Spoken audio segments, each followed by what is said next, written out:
Well, thanks for joining us this morning. You know, on our show, we love to have a good time and try to make you laugh, but we also want to bring awareness to things.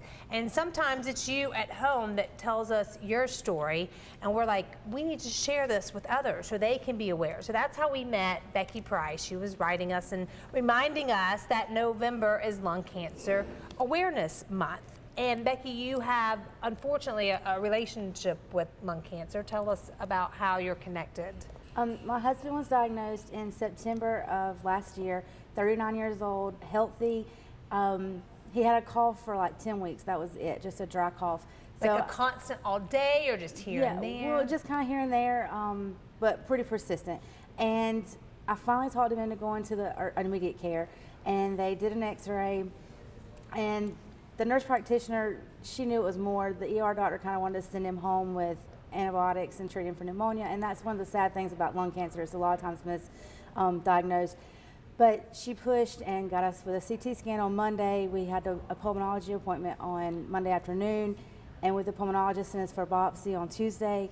And then he called on Wednesday and said it is lung cancer, and then he referred us to an oncologist, Dr. Curran, and it just all went fast from there. Got in to see people rapidly. Yes. Is he all right now? He actually started, when they did another biopsy to do like genetic testing, they sent it off to figure out if he had any kind of special mutations. His symptoms got worse. He had started coughing up some blood and had a hard time breathing. So Dr. Curran decided to go ahead and start him on the traditional chemo and Keytruda. But then his genetic testing came back and he showed that he was ALK positive.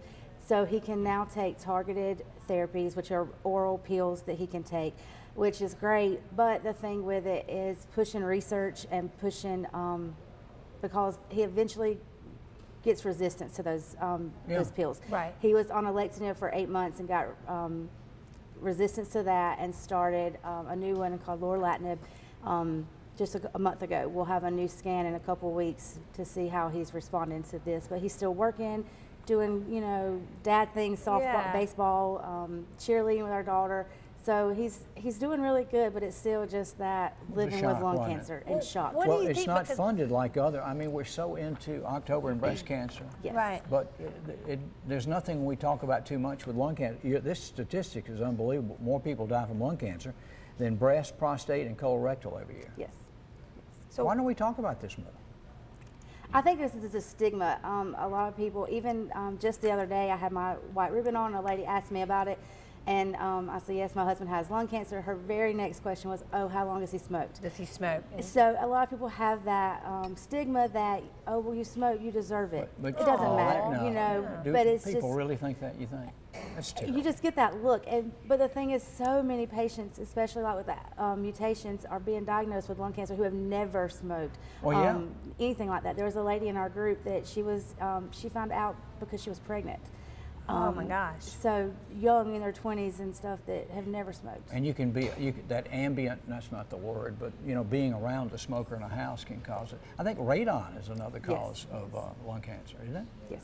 So what can people do if they're at home now? What can they do? What would you, if you could go back, what would you do? I think like early detection, listening to your body.